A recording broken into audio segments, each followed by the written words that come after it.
저는 올해 74입니다. 경기도의 작은 동네에서 지금 혼자 살고 있죠. 남편은 5년 전에 지병으로 세상을 떠났어요. 그때부터 쭉 이 집에서 혼자였습니다. 이 집은 저희 부부가 평생을 악착같이 모아서 마련한 곳이에요. 시세로 따지면 지금 5억 정도 된다고 하더라고요.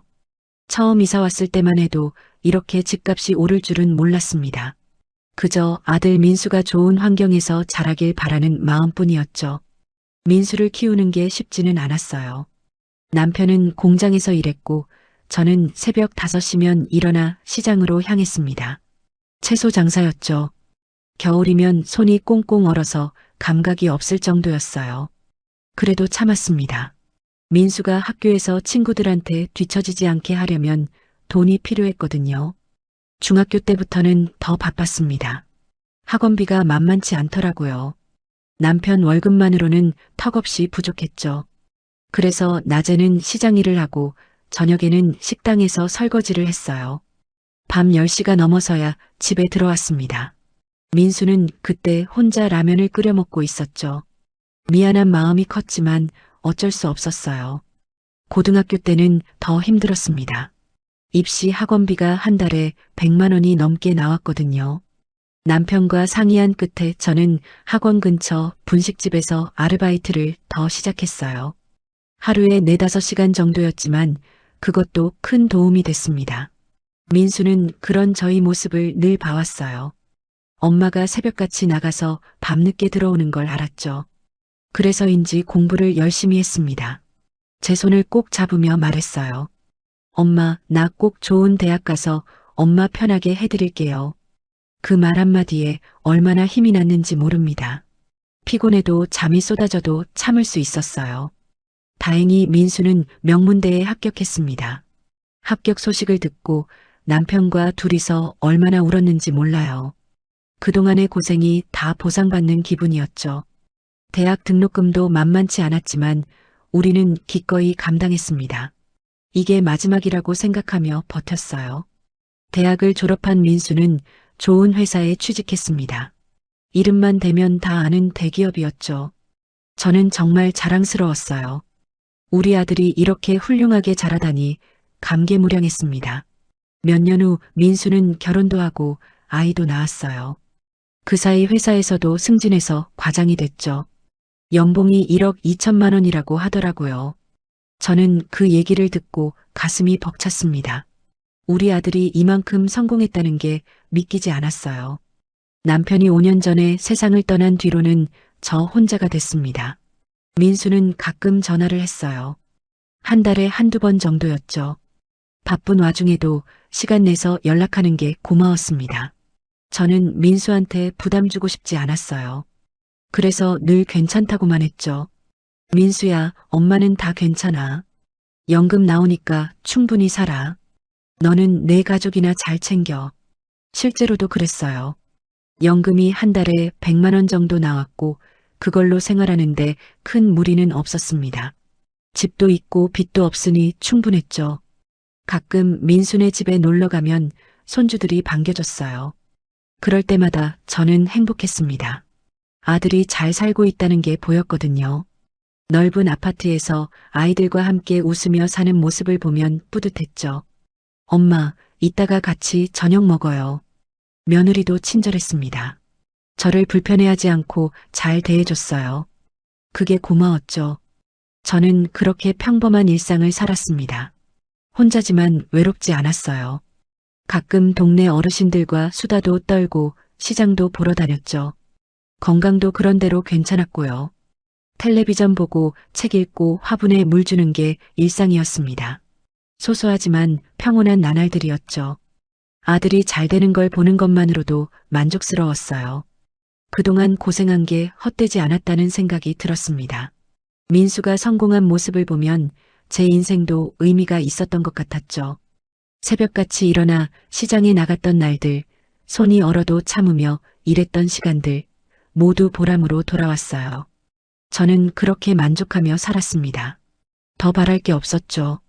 아들이 건강하고 행복하게 사는 게 제일 중요했으니까요. 그런데 3개월 전부터 몸이 이상했습니다. 무릎이 자꾸 쑤시더라고요. 처음에는 나이 들면 그런가 보다 했어요. 74시면 관절이 안 좋을 만도 하잖아요. 그런데 시간이 지날수록 통증이 심해졌습니다. 아침에 일어나면 무릎이 뻣뻣해서 한참을 주물러야 했어요. 계단 오르내리는 것도 힘들어졌죠. 허리도 함께 아프기 시작했습니다. 시장 가는 게 두려워졌어요. 집에서 시장까지가 10분 정도 거리인데 그게 너무 멀게 느껴졌죠. 걷다가 쉬고 또 쉬고를 반복했습니다. 동네 어르신들이 물었어요. 순자 씨, 얼굴이 왜 그래요? 어디 아파요? 저는 괜찮다고만 했습니다. 별일 아닐 거라고 생각했거든요. 하지만 한 달이 지나도 나아지지 않았어요. 오히려 더 심해졌죠. 밤에 잠을 자다가도 통증 때문에 깨는 날이 많아졌습니다. 허리를 펴는 것조차 힘들었어요. 결국 병원에 갔습니다. 동네 정형외과였죠. 의사 선생님이 엑스레이를 찍어보자고 하더라고요. 촬영하고 결과를 기다리는데 가슴이 두근거렸습니다. 왠지 좋지 않은 예감이 들었어요. 할머니, 여기 좀 보세요. 의사 선생님이 엑스레이 사진을 보여줬습니다. 뼈 사진이었는데 저는 잘 모르겠더라고요. 선생님이 설명했어요. 퇴행성 관절염이 상당히 진행됐네요. 여기 무릎 연골이 많이 닳았죠. 허리는 척추협착증입니다. 척추신경이 눌려 있어요. 머리가 하얘졌습니다. 관절염이라는 말은 들어봤지만 척추협착증은 처음이었어요. 저는 떨리는 목소리로 물었죠. 그럼 어떻게 해야 하나요? 선생님은 차분하게 말했습니다. 수술을 권합니다. 무릎하고 허리 모두요. 수술 후에 꾸준히 물리치료를 받으시면 일상생활은 가능해요. 지금처럼 방치하면 나중에는 걷기조차 힘들어질 수 있습니다. 수술이라는 말에 가슴이 철렁했어요. 저는 평생 큰 수술을 받아본 적이 없었거든요. 두렵기도 하고 막막하기도 했죠. 비용은 얼마나 드나요? 선생님이 잠시 생각하더니 말했습니다. 수술비가 한 1,000만 원 정도 들고요. 이후 재활치료비가 한 달에 80만 원 정도 예상됩니다. 최소 6개월은 받으셔야 해요. 순간 숨이 막혔습니다. 1,000만 원에 매달 80만 원이라니. 제 연금은 한 달에 100만 원이었어요. 치료비만 내면 생활비는 어떻게 하나 싶었죠. 집에 돌아와서 한참을 앉아 있었습니다. 통장을 꺼내봤어요. 평소에 아껴 쓴 덕분에 1,500만 원 정도 모아뒀더라고요. 수술은 할 수 있겠다 싶었죠. 하지만 문제는 그 다음이었습니다. 매달 80만 원씩 치료비가 나가면 연금 100만 원으로는 턱없이 부족했어요. 생활비는 고사하고 치료비도 제대로 못 낼 판이었죠. 며칠을 고민했습니다. 밤마다 잠을 설쳤어요. 통증도 통증이지만 앞으로 어떻게 해야 할지 막막했습니다. 그러다 민수 생각이 났습니다. 우리 아들이 이제 연봉이 억대잖아요. 한 달에 50만 원만 도와주면 해결될 것 같았어요. 치료받는 동안만이라도 말이죠. 하지만 전화기를 들기가 쉽지 않았습니다. 민수한테 부담 주는 게 싫었거든요. 평생 아들한테 손 벌린 적이 없었는데 이제 와서 돈 달라고 하려니 자존심이 상했어요. 일주일을 망설였습니다. 그 사이 통증은 더 심해졌죠. 화장실 가는 것조차 힘들 지경이었어요. 이러다가는 정말 못 걷게 되겠다 싶었습니다. 결국 용기를 냈습니다. 떨리는 손으로 민수한테 전화를 걸었어요. 벨이 몇 번 울리고 민수가 받았죠. 엄마, 무슨 일이에요? 목소리가 좀 급해 보였습니다. 바쁜가 보다 싶었어요. 저는 최대한 담담하게 말했죠. 민수야, 엄마가 요새 몸이 좀 안 좋아서 병원 다니고 있어. 관절염이랑 허리 디스크래. 수술하고 치료받아야 하는데 비용이 좀 부담스러워서 그래. 민수는 잠시 침묵했습니다. 저는 조심스럽게 이어서 말했어요. 치료받는 동안만 한 달에 50만 원 정도만 도와줄 수 있을까? 엄마 연금으로는 치료비 감당이 안 돼서 말이야. 전화기 너머로 한숨 소리가 들렸습니다. 민수가 말했죠. 엄마, 요즘 회사 사정이 별로 안 좋아요. 구조조정 얘기도 나오고 그래서 저도 좀 불안하거든요. 가슴이 철렁했어요. 민수 회사가 어렵나 보다 싶었죠. 저는 괜찮다고 말하려다가 참았습니다. 정말 필요했거든요. 그래도 민수야, 엄마가 정말 힘들어서 그래. 치료 안 받으면 나중에 못 걷게 된대. 민수의 목소리가 조금 짜증 섞인 것처럼 들렸습니다. 엄마, 제가 생각 좀 해볼게요. 지금 당장은 어려워서요. 그렇게 전화가 끊겼어요. 저는 핸드폰을 내려놓고 한참을 멍하니 앉아 있었습니다. 생각해 본다고 했으니 곧 연락이 오겠지 싶었죠. 일주일이 지났습니다. 아무 연락이 없었어요. 저는 다시 전화를 걸었죠. 이번에는 벨이 오래 울렸습니다. 받지 않나 싶었는데 마지막에 민수가 받았어요. 엄마, 지금 회의 중이에요. 나중에 다시 전화할게요. 그리고 바로 끊었습니다. 저는 그 짧은 통화에 마음이 무너졌어요. 민수가 저를 피하는 것 같았거든요. 그 뒤로 저는 몇 번 더 민수한테 전화를 걸었습니다. 하지만 민수는 전화를 잘 받지 않았어요. 받아도 바쁘다는 말만 했죠. 한 번은 저녁 시간에 전화했습니다. 이 시간이면 퇴근했을 거라고 생각했거든요. 민수가 받았어요. 엄마, 왜요? 목소리가 피곤해 보였습니다. 저는 조심스럽게 물었죠. 민수야, 지난번에 엄마가 부탁한 거 생각해 봤니? 민수가 한숨을 쉬었습니다. 그리고 말했어요. 엄마, 애들 학원비가 너무 올랐어요. 큰애가 중학생 됐잖아요. 영어학원에 수학학원에 한 달에 150만 원 넘게 나가요. 저는 아무 말도 못했습니다. 손주들 교육비가 많이 든다는 건 알고 있었거든요. 하지만 그래도 50만 원 정도는 가능하지 않을까 싶었죠. 그래도 민수야, 엄마가 정말 아파서 그래. 민수는 짜증 섞인 목소리로 말했습니다. 엄마도 이해 좀 해주세요. 저도 지금 여유가 없다니까요. 나중에 생각해 볼게요. 그리고 또 전화를 끊었어요. 저는 그날 밤 잠을 이루지 못했습니다. 가슴이 답답하고 서러웠어요. 며칠 후 다시 용기를 내서 전화했습니다. 이번에는 받지 않더라고요. 2번, 3번 걸었지만 계속 받지 않았죠. 할 수 없이 문자를 보냈어요. 민수야, 엄마야, 전화 좀 받아줄래? 한참 후에 답장이 왔습니다. 엄마 지금 회사에서 중요한 프로젝트 하고 있어서 정신없어요. 나중에 연락할게요. 저는 그 문자를 보며 한숨을 쉬었습니다. 언제가 나중인지 모르겠더라고요. 일주일이 또 지났습니다. 여전히 민수한테서는 아무 연락이 없었어요. 저는 이번에는 조금 강하게 말해야겠다 싶었죠. 다시 전화를 걸었습니다. 벨이 여러 번 울리고 민수가 받았어요. 저는 바로 말했습니다. 민수야, 엄마 진짜 힘들어. 지금 무릎이 너무 아파서 걷기도 힘들단다. 매달 50만 원만 좀 도와줄 순 없겠니? 계속도 아니고 치료될 때까지만. 민수가 말했습니다. 엄마, 집사람이 요즘 건강이 안 좋아서 병원 다니고 있어요. 그것도 비용이 만만치 않거든요. 며느리가 아프다는 얘기는 처음 들었습니다. 저는 깜짝 놀라서 물었어요. 어디가 안 좋은데? 민수는 대충 얼버무렸습니다. 그냥 여기저기 검사하는 거예요. 어쨌든 지금은 여유가 없어요. 저는 할 말을 잃었습니다. 며느리가 아프다는데 뭐라고 더 말할 수가 없었어요. 하지만 마음 한편으로는 의심이 들었죠. 정말 아픈 건지 핑계인 건지. 그래, 알았어. 민수야, 몸 조심하고. 전화를 끊고 저는 한참을 멍하니 앉아 있었습니다. 이게 무슨 일인가 싶었어요. 제가 키운 아들이 맞나 싶기도 했죠. 저는 민수가 어렸을 때를 떠올렸습니다. 새벽 5시면 일어나서 시장으로 향했던 날들이 생각났어요. 겨울이면 손이 얼어서 감각이 없을 정도였죠. 그래도 참았습니다. 민수 학비 벌려고요. 중학교 때는 더 힘들었어요. 학원비가 한 달에 60만 원씩 나갔거든요. 남편 월급만으로는 부족했죠. 그래서 낮에는 시장 일하고 저녁에는 식당에서 설거지했습니다.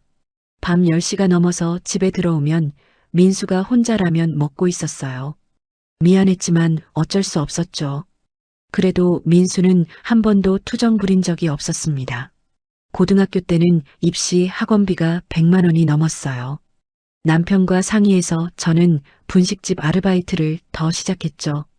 하루에 4~5시간씩 일했습니다.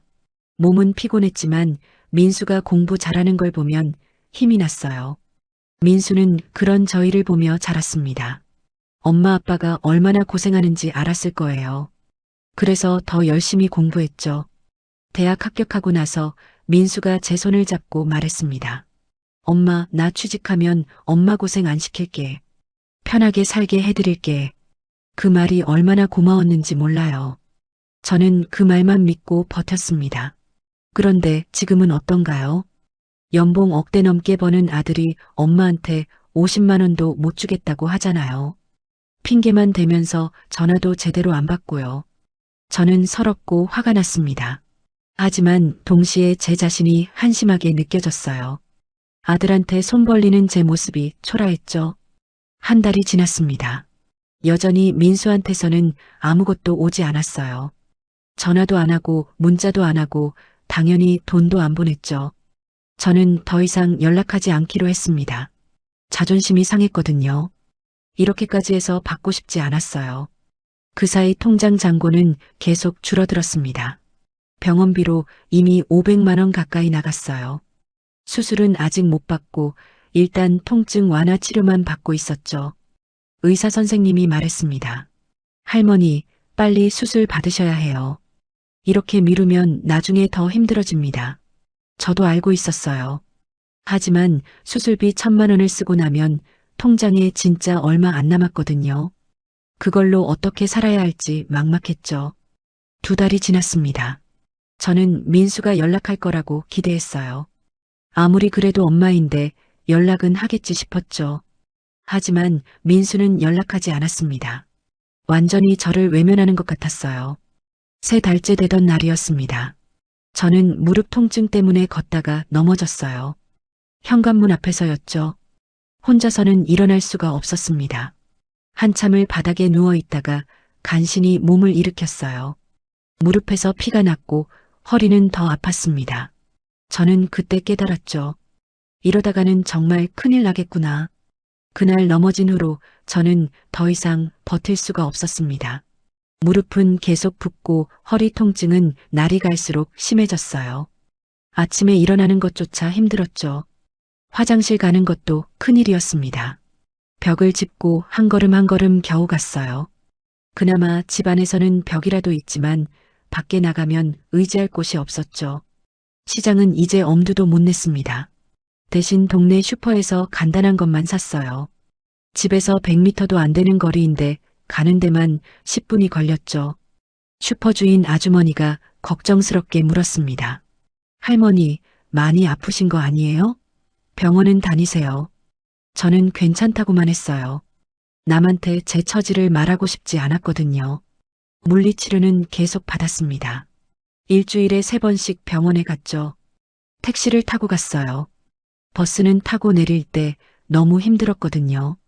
택시비도 만만치 않았지만 어쩔 수 없었습니다. 통장 잔고를 확인할 때마다 가슴이 답답했어요. 이제 1,000만 원도 안 남았더라고요. 이러다가는 정말 바닥나겠다 싶었죠. 밤마다 잠을 설쳤습니다.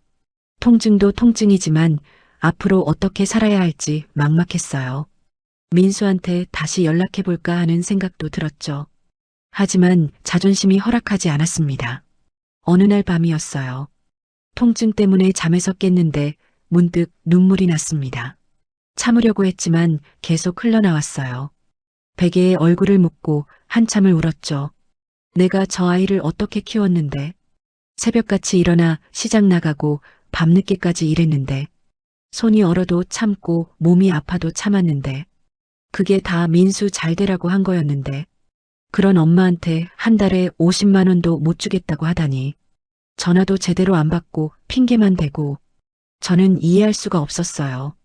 며칠 후 저녁 때였습니다. 저는 혼자 밥을 먹고 있었어요. 반찬도 제대로 못해서 김치하고 된장찌개만 있었죠. 그마저도 입맛이 없어서 몇 숟가락 먹다 말았습니다. 텔레비전을 켰어요.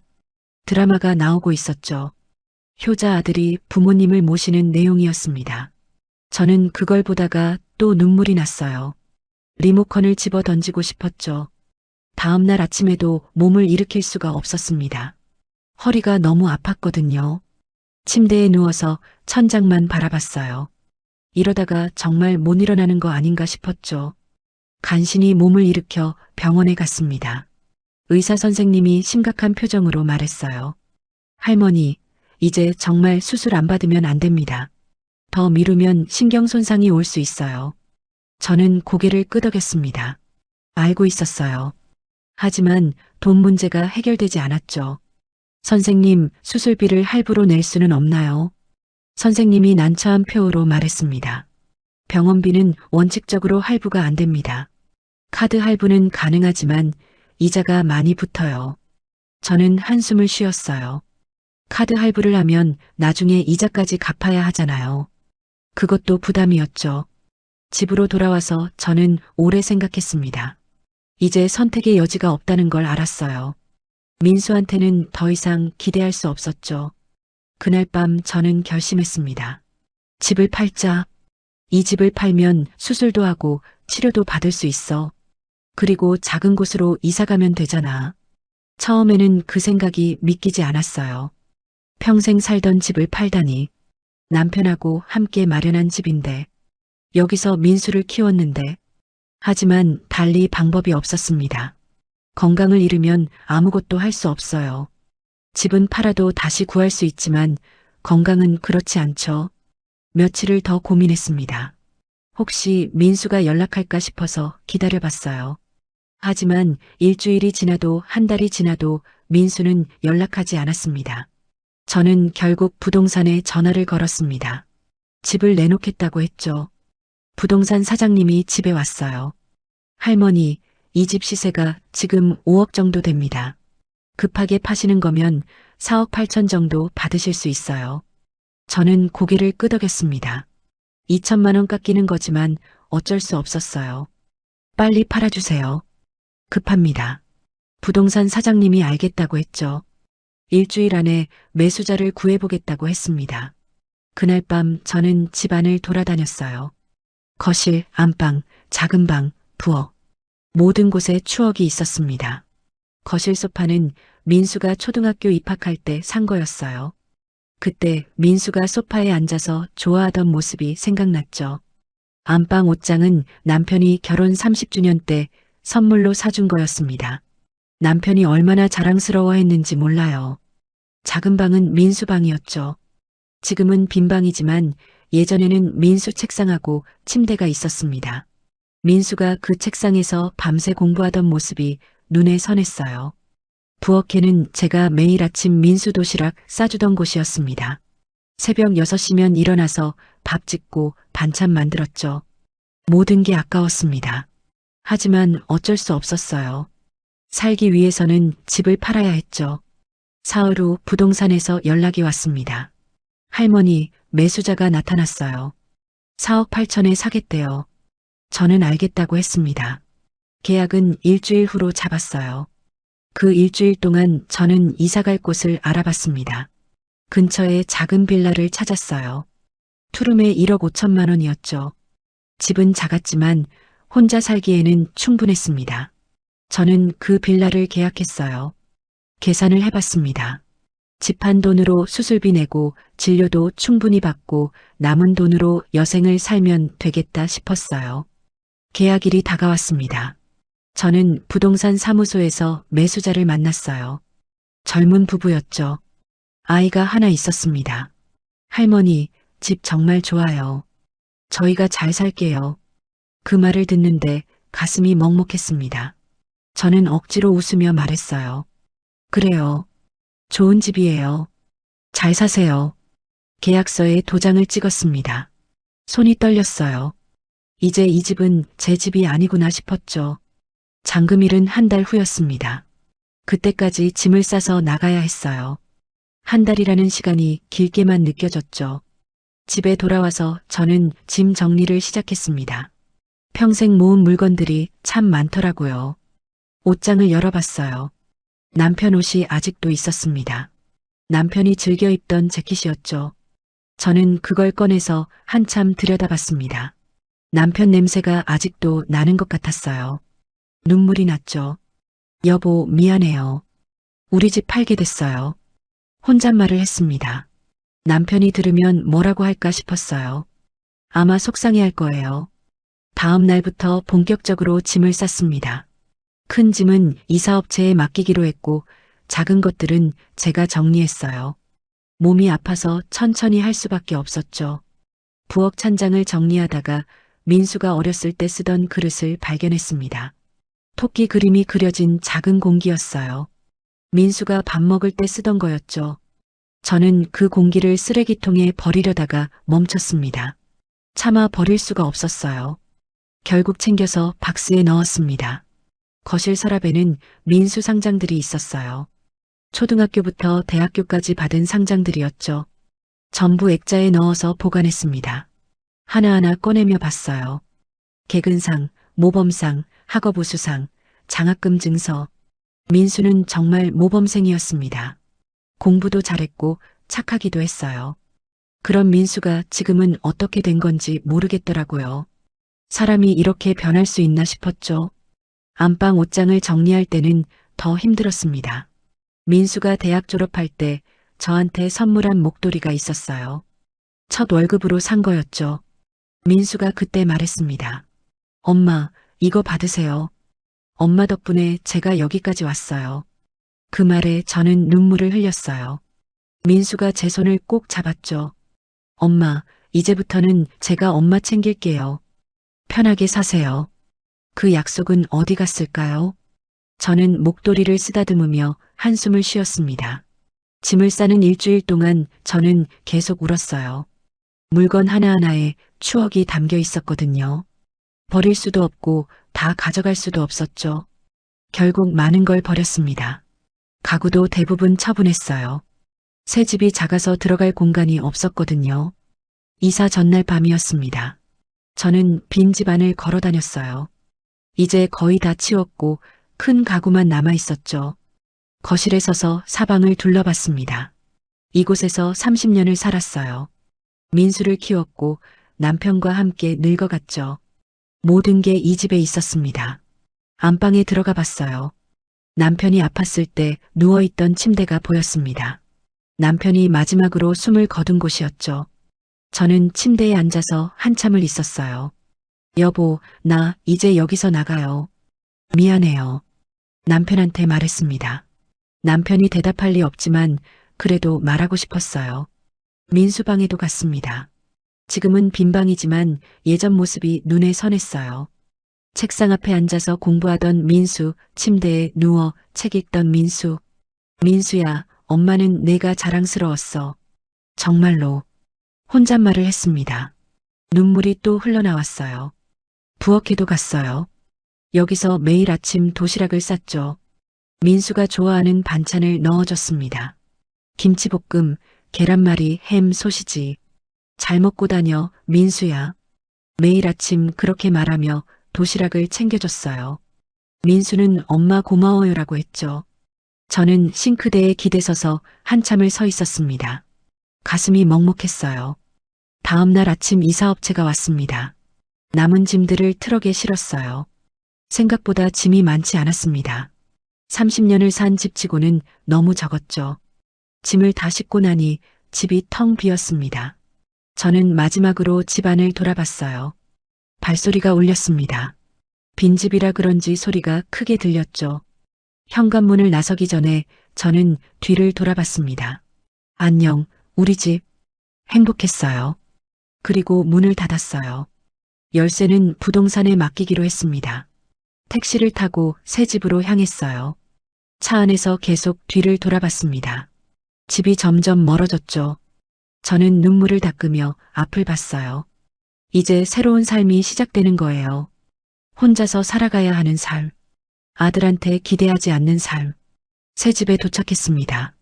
작은 빌라였어요. 2층에 있는 투룸이었죠. 엘리베이터가 없어서 계단으로 올라가야 했습니다. 무릎이 아픈 저한테는 힘든 일이었어요. 이삿짐을 풀며 하루를 보냈습니다. 예전 집에 비하면 정말 작았어요. 거실도 작고 방도 작았죠. 하지만 혼자 살기에는 괜찮았습니다. 짐을 다 풀고 나니 저녁이 됐어요. 저는 창문을 열고 밖을 봤습니다. 예전 집에서는 앞마당이 보였는데 여기는 다른 빌라만 보였어요. 그날 밤 잠이 오지 않았습니다. 낯선 공간이라 그런지 불편했어요. 소음도 심했죠. 위층에서 발소리가 계속 들렸습니다. 며칠을 그렇게 보냈어요.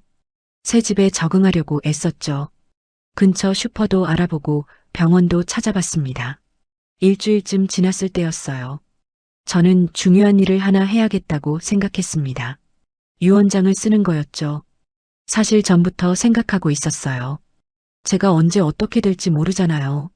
몸도 아프고 나이도 있고요. 미리 준비해 두는 게 좋겠다 싶었습니다. 그리고 무엇보다 민수한테 재산을 남기고 싶지 않았어요. 저를 이렇게 외면한 아들한테 왜 재산을 줘야 하나 싶었죠. 저는 인터넷으로 공증사무소를 찾아봤습니다. 집에서 가까운 곳이 있더라고요. 전화로 예약을 했어요. 유언장 작성하러 가려고 하는데요. 직원이 친절하게 대답했습니다. 네, 할머니. 신분증하고 도장 가져오시면 됩니다. 내일 오전 10시에 오세요. 다음 날 저는 공증사무소로 갔습니다. 작은 사무실이었어요. 직원이 저를 안내했죠. 어서 오세요. 이쪽에 앉으세요. 의자에 앉으니 긴장이 됐습니다. 유언장이라는 게 처음이었거든요. 직원이 물었어요. 어떤 내용으로 작성하실 건가요? 저는 준비해온 메모를 꺼냈습니다. 며칠 동안 생각해서 적어온 거였어요. 제가 죽으면 남은 재산을 기부하고 싶어요. 거동이 불편한 어르신들하고 어려운 환우분들한테요. 직원이 고개를 끄덕였습니다. 가족분한테는 남기지 않으시나요? 저는 잠시 말을 멈췄어요. 가슴이 아렸습니다. 아들이 있긴 한데요. 아들한테는 안 남길 겁니다. 직원은 더 이상 묻지 않았어요. 대신 차분하게 설명했죠. 그럼 기부처를 구체적으로 정하셔야 합니다. 어느 단체에 기부하실 건가요? 저는 생각해 봤어요. 어디가 좋을까 고민했죠. 관절염 환자들 돕는 단체 있나요? 저처럼 아픈 분들한테 도움이 됐으면 좋겠어요. 직원이 컴퓨터로 검색했습니다. 대한관 저렴한 우회라는 곳이 있네요. 여기 어떠세요? 저는 좋다고 했어요. 거기면 될 것 같았죠. 그리고 독거노인 돕는 단체도 있으면 좋겠어요. 직원이 다시 찾아봤습니다. 독거노인 종합지원센터가 있습니다. 여기도 괜찮으세요? 저는 고개를 끄덕였어요. 두 곳에 반반씩 나눠서 기부하기로 했습니다. 유언장을 작성하기 시작했어요. 직원이 양식을 보여주며 설명했죠. 여기에 성함 쓰시고요. 주민등록번호 적으시고요. 여기는 재산 내역을 적으시면 됩니다. 저는 떨리는 손으로 써내려갔습니다. 이름을 쓰고 주민등록번호를 적었어요. 재산은 현재 통장에 있는 돈하고 앞으로 남을 돈을 계산해서 썼죠. 유언 내용은 제가 대신 작성해 드릴게요. 할머니가 말씀하신 대로 적겠습니다. 직원이 컴퓨터 자판을 두드렸어요. 저는 옆에서 화면을 봤습니다. 본인 김순자는 본인 사망 시 남은 재산 일체를 다음과 같이 처분한다. 재산의 절반은 대한관 저렴한 우회에 기부한다. 나머지 절반은 독거노인 종합지원센터에 기부한다. 그 문장을 보는데 눈물이 났습니다. 제 평생 모은 재산이 아들한테 가지 않는다는 게 슬펐어요. 하지만 동시에 속이 후련하기도 했죠. 가족관계는 어떻게 되세요? 직원이 물었습니다. 저는 대답했어요. 아들이 하나 있어요. 직원이 입력하더니 물었습니다. 아드님 성함이 어떻게 되시나요? 유언장에는 가족관계도 기재해야 해서요. 저는 잠시 망설였어요. 민수 이름을 말하기가 싫었거든요. 하지만 어쩔 수 없었죠. 김민수예요. 직원이 적었습니다. 그리고 조심스럽게 물었어요. 아드님한테는 아무것도 남기지 않으시는 거 맞으시죠? 저는 단호하게 말했습니다. 네, 맞아요. 아들한테는 한 푼도 안 남깁니다. 직원은 더 이상 묻지 않았어요. 유언장 작성을 마쳤죠. 이제 여기에 서명하시고 도장 찍으시면 됩니다. 저는 유언장을 다시 한번 읽어봤어요. 제 이름, 민수 이름, 기부처, 모든 게 적혀 있었습니다. 펜을 들었어요.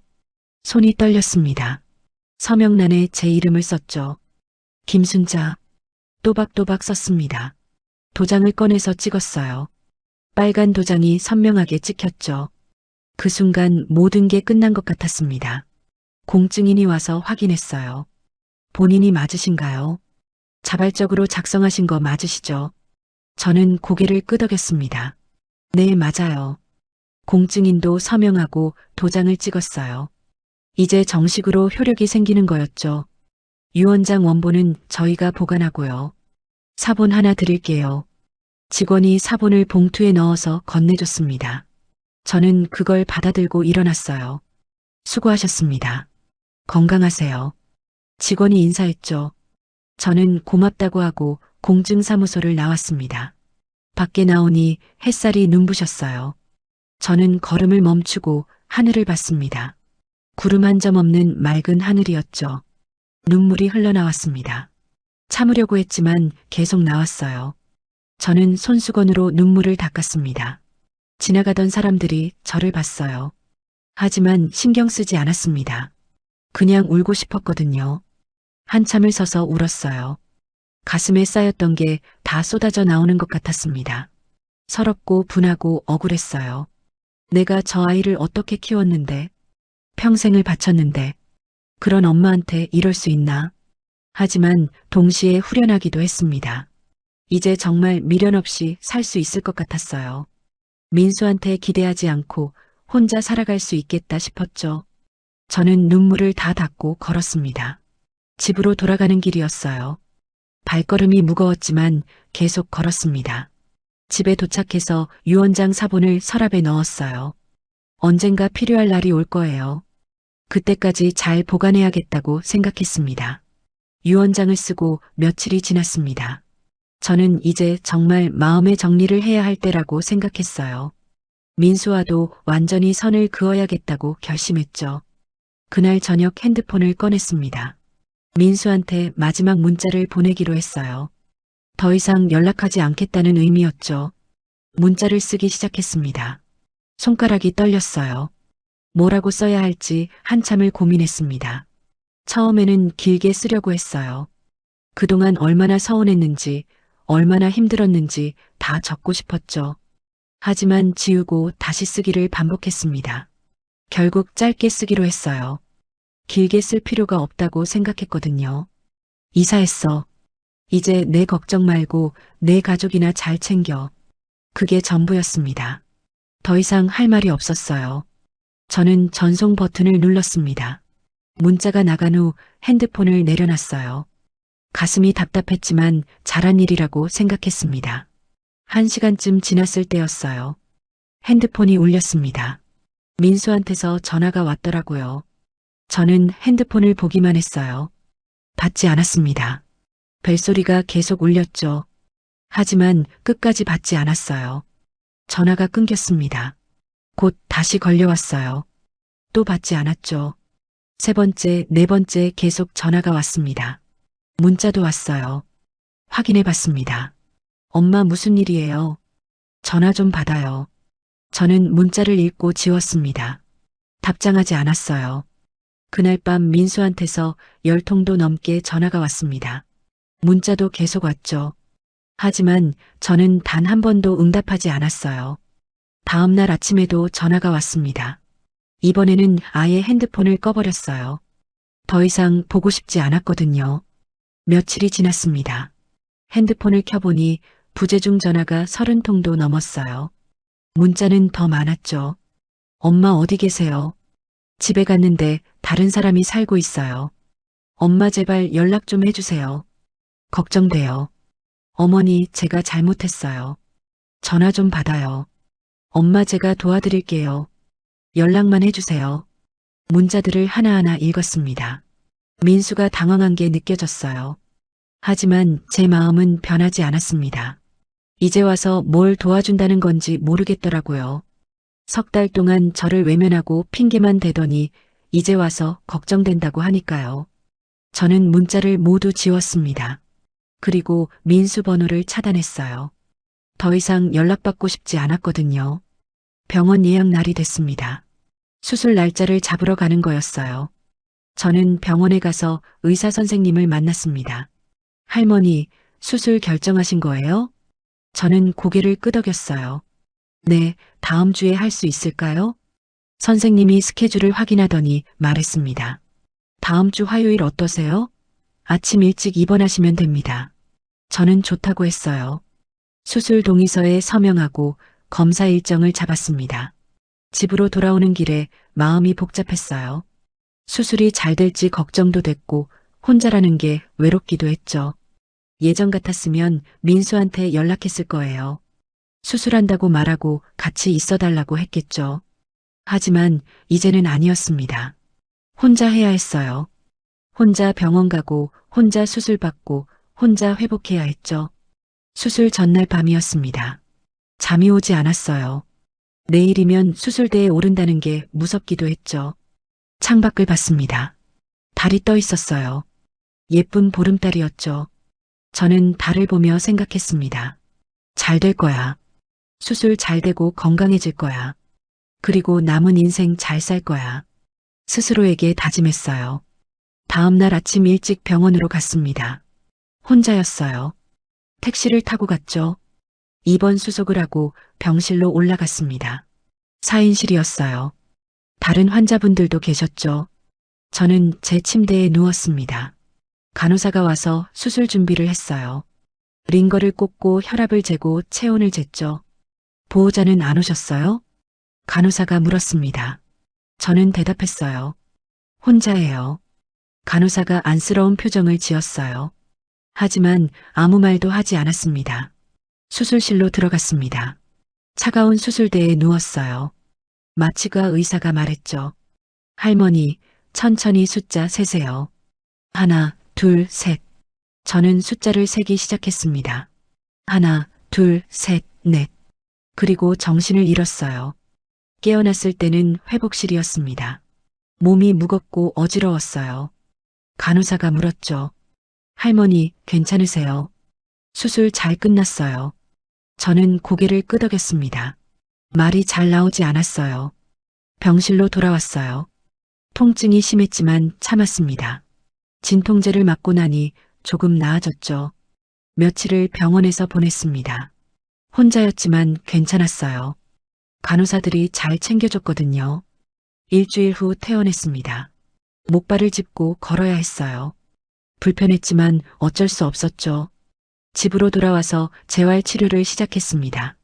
일주일에 3번씩 병원에 갔어요. 물리치료를 받으며 조금씩 좋아졌습니다. 한 달쯤 지났을 때였어요. 저는 이제 목발 없이도 걸을 수 있게 됐습니다. 아직 불편하긴 했지만 많이 나아졌죠. 병원에서 같은 치료를 받는 어르신들을 만났어요. 다들 비슷한 처지였습니다. 혼자 사시는 분들이 많았죠. 한 할머니하고 친해졌습니다. 이름은 영숙 씨였어요. 저보다 2살 많으셨죠. 순자 씨, 우리 치료 끝나고 차 한잔해요. 영숙 씨가 제안했어요. 저는 좋다고 했습니다. 병원 근처 카페에서 차를 마셨어요. 영숙 씨도 저처럼 혼자 사셨습니다. 자식들이 있지만 연락을 안 한다고 했죠. 자식 키우느라 고생한 게 억울해요. 이제 와서 후회해봤자 소용없지만요. 영숙 씨가 말했습니다. 저는 공감이 됐어요. 저도 그래요. 아들 하나 있는데 연락도 안 해요. 2사람은 서로의 이야기를 나눴습니다. 비슷한 처지라 그런지 위로가 됐어요. 그 후로 영숙 씨하고 자주 만났습니다. 치료 끝나고 밥도 먹고 시장도 같이 갔죠. 외롭지 않았어요. 3달이 지났습니다. 저는 이제 거의 정상적으로 걸을 수 있게 됐어요. 의사 선생님이 말했죠. 할머니 많이 좋아지셨어요. 꾸준히 관리하시면 괜찮으실 거예요. 저는 고마웠습니다. 수술 잘 받길 잘했다고 생각했어요. 어느 날 저녁이었습니다. 집 베란다에 서서 화분에 물을 줬어요. 작은 화분들이었지만 정성껏 키우고 있었죠. 해가 지고 있었습니다. 노을이 예뻤어요. 저는 노을을 보며 생각했습니다. 이제 남은 인생 누구에게도 기대지 말자. 혼자서도 잘 살 수 있어. 건강도 좋아졌고 친구도 생겼고 충분해. 마음이 편해졌어요. 민수 생각도 이제는 별로 안 났습니다.